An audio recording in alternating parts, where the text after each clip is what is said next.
drummer, who we brought in season 2, who doesn't actually appear until the 5th book of the series, has a lot of story arc in the 3rd season, played by Cara G, who we all loved as an actress and wanted to use more. So she definitely gets more. Yeah, that'll be the standout for this season. And she ended up kind of, we sort of took some aspects of, I don't know, more than one character. Yeah. We're just sort of looking for a representative of the real belter, the rock hopper, you know,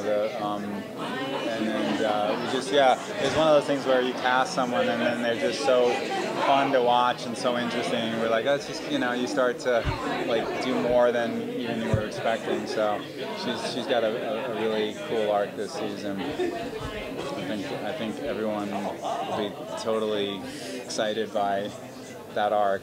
It's awesome. Frankly, I think it is.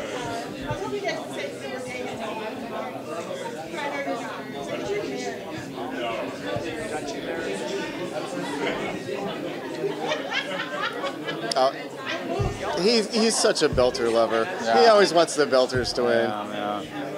I don't know. That's to me, the book series is about the belters. Really, it's the other guys are these, you know, the rising imperialist empire, the falling imperialist empire, but the belters are the really, and the most interesting, and also the way I thought it was the coolest.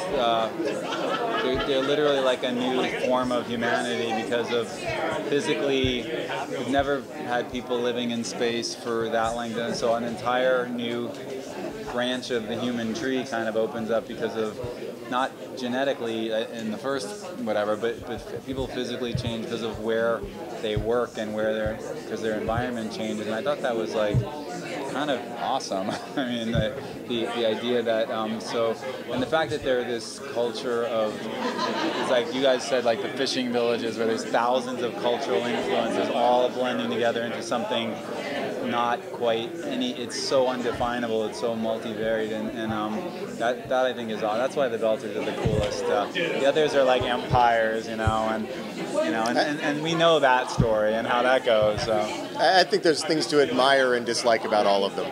Yeah. Who do I like? Yeah, who do you? I'd be one of those guys on like a tramp steamer. I'd be on the Canterbury. I have the wanderlust. I would get bored living any one place. I would need to be flying around. There's pieces of Alex that are definitely pulled from my wanderlust, where he can't stay home. He has to sign up with another ship and go out again. He's a bum. A bum. He's a bum. Pretty much a bum.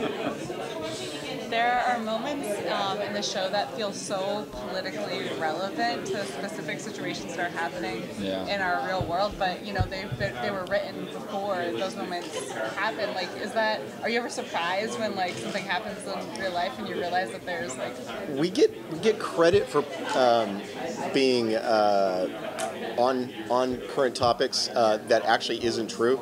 The first book everybody said, oh, they're writing about WikiLeaks, they're writing about release of information. The first book was actually written before the WikiLeaks thing happened. I think what actually happens is Daniel and I, my co-writer, we're both big students of history. We like to pull from history, and humans just keep making the same idiot mistakes over and over and over again. So if you pull, we'll write something that's pulled from like the Babylonian conquest by Persia and some element of that and put it in there and go, oh, they're talking about Trump. Yeah. It's totally about Trump, but it's just we've made 5,000 years ago we made the same stupid mistake we just made. Yeah, I agree with that. It's just we're just it's all looking backwards and going, yep, here we go again. So it seems relevant, but only because the wheel endlessly turns. And that's one of the points of the books is there any way out of the perpetual cycle of stupidity that we seem to have mastered? Is there hope for us? I think so. I like the people who say that The Expanse is a hopeful sci-fi because humans still exist in 300 years. So that's very hopeful that they're still there. They still have problems, but they're not all dead. Yeah.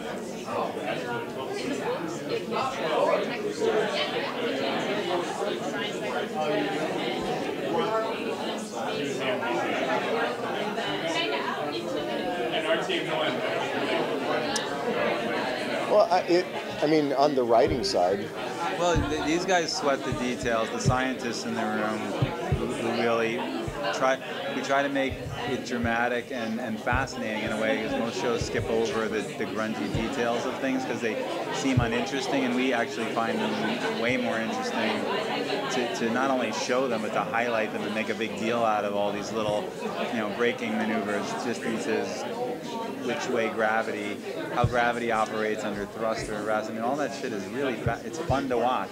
And everybody else kind of blew it off, thinking it's way more cool to have gizmos that solved all that. And we're kind of going the opposite way. So I'm always a sucker for whatever tells the story in a fascinating way. But then, luckily these guys will really work out how that is real and how make it most real. The more realistic it is, the more people connect to it, I think. I mean, if they know it's not bullshit, they're really excited about the reality. Well, it makes the peril feel real. When things, when everything is solved by, thank God we invented the whatever gizmo, it doesn't feel perilous. But when just turning your ship around and putting the brakes on can kill you, suddenly everything feels more dangerous, more perilous, and it's just more dramatic. Unless you say, oh, the gizmo broke. What are we going to do now? What are you going to do? Thank you guys.